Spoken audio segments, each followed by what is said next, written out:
Hey there guys, before we get into today's review, I wanted to take a second to thank all of our subscribers out there, and I want to encourage you to share our channel and encourage other people to subscribe.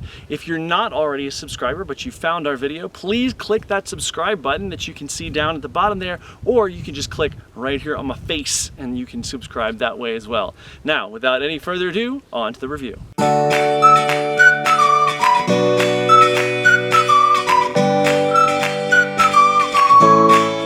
Hey there guys, my name is Brandon from Gearist.com. Today we're going to be taking a look at the Fresh Foam 980 version 2, also known as the Boracay from New Balance. You know, one of our favorite things to see is when brands pay attention to what their customers are telling them about a certain product and then evolving that product to meet those requests. When the original Fresh Foam 980 version 1 came out, there were a few things that I had a little bit of a problem with, but much to their credit, New Balance has really addressed a lot of those things to varying degrees. Before I get into the details of the shoe and some of how it's changed from version 1, I'd like to mention the science of soft. Now, this was the marketing campaign surrounding the Fresh Foam whole line when it first came out. And one of the things that I found interesting and a lot of people commented on is that it was not particularly soft. It's not that I and a lot of other people found the shoe and midsole not soft and bad, it's just that the marketing didn't line up with the practical application of the shoe. Now, in version 2, the science of soft thing is largely gone. They've kind of left that behind and just kind of gone with a quality shoe here. And it's already pretty apparent in the marketing impact of this shoe that ditching that science of soft isn't disappointing people that were looking for a super soft or cushy shoe. Rather, they're going with the inherent qualities of an already quality shoe. As with all shoe reviews, the first thing we're going to talk about is the outsole of this bad boy. Now, there are only a couple of small changes on this that are not super significant. The similarities are that this seems to be still a single piece of blown rubber with a little bit of this kind of like cutout thing right here looking piece that may be a little bit of a harder rubber, but mainly it's put in place to allow that part of the heel to flex should you land in that area. The two biggest changes that we've noticed is number one, if you see right here, you can see the bottom of version 1 of this shoe.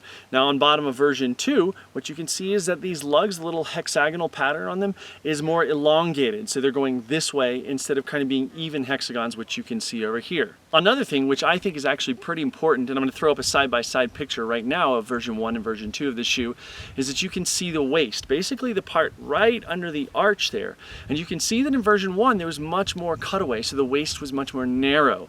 Now in version 2 they've widened that a little bit, and that's going to make for a little bit more mid-foot stability. So when you're at mid-stance, you're fully loaded right over the middle of that shoe, you're going to feel much more stable. At least that's what I noticed. It's not like the first version was unstable, and the primary rest of the shoe, the front and the back, might be a ½ millimeter wider, but that could be chalked up to manufacturing tolerances as well. I found the durability of the Fresh Foam 980 version 1 really solid, and this is picking up right where that's left off. This has about 35-40 miles on it and really just nowhere to speak of. Some of the knurling, these lugs have a little bit of hashing on them, and some of that is worn down, but really nothing significant. With that in mind, I feel like this is going to be a great complementary shoe for a high mileage trainer to its more nimble sibling or cousin or what have you, the Fresh Foam Zante. If you'd like to check out our review of the Zante, just take a second and click right there. Thank you. The midsole of the Fresh Foam 980 version 1 is really where the science of soft thing kind of went off the rails and just wasn't very accurate. But in version 2, in the Boracay here, they've actually kind of made a couple small tweaks that are really important, and I think that that's going to make the ride that much better for a lot of people. But before we talk about the ride, let's talk about the midsole itself. As you can see here, once again in this side-by-side image, that the hexagons on the midsole, both convex and concave, depending on where they are in the shoe, are much larger on this shoe. For me, I really feel like that makes the consistency of the ride that much more smooth. According to New Balance, the single density EVA on the midsole has received a little bit of a downgrade in durometer. In other words, made a tiny bit softer. So it actually is falling into that science of soft a little bit more accurately than the first version, but it's not super soft. This is not going to be something like a Hoka, a Clifton, or something like that, where you're going to really feel a cushy shoe. This is still not that. This is a good responsive ride with a firmer midsole than in something that might be a cushy shoe. Another place where the difference in the midsole is going to kind of be prevalent is in the fact that this is about 3 millimeters overall lower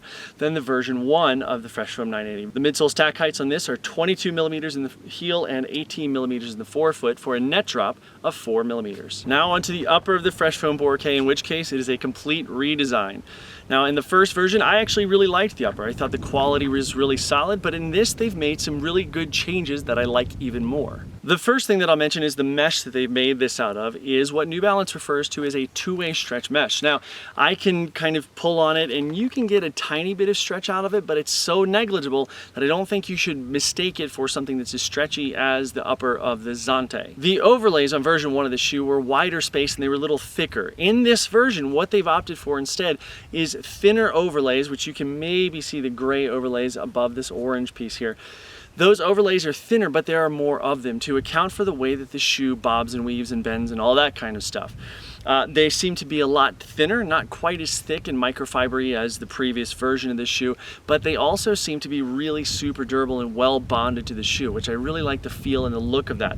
Extra bonus points for in this version, in the orange striping here, they've mixed some glitter in so you can be fancy. One thing that I did find had a pretty big makeover was the laces panel right here through the throat area. Now in this they've carried those overlays into a really kind of just fully reinforced eyelet area that's going to really hold those laces down.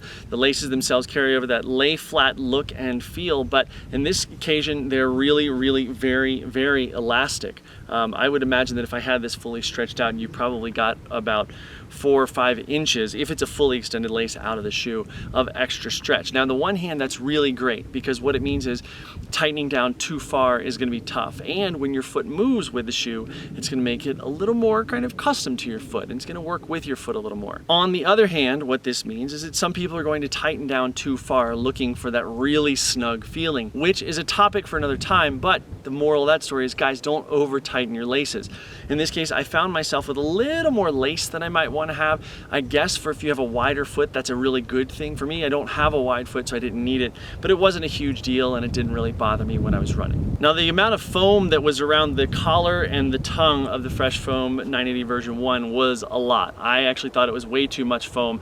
In this instance, they've reduced the tongue foam by quite a bit, and it feels really nice. It could probably still even lose a little bit more, especially up here toward the top. The reason that's a little puzzling to me is because it's not really keeping your foot from anything. Maybe it's keeping the front side of your ankle protected from running into the laces or something, but not a deal breaker. Just could probably stand to lose a little bit of foam. And around here on the collar, they have reduced the foam.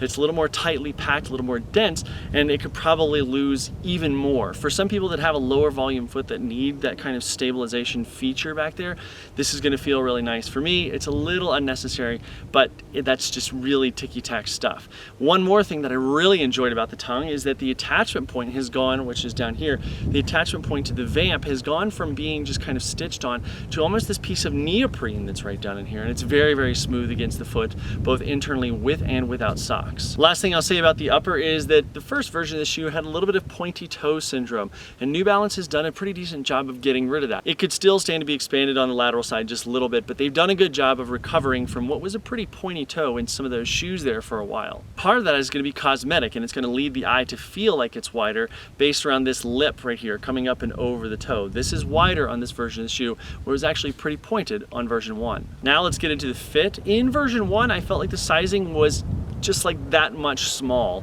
I could have probably gone with 11.5 instead of my typical 11. In this, I feel like they've really remedied that. This is a solid 11, and I felt that was just exactly where I needed to be. As for the fit of specific parts of the shoe, if we start at the back of the shoe, the heel cup is really nicely formed. It's a kind of rigid heel counter in there, but not overly rigid, but it's got enough balance that you're not going to be slipping around anywhere.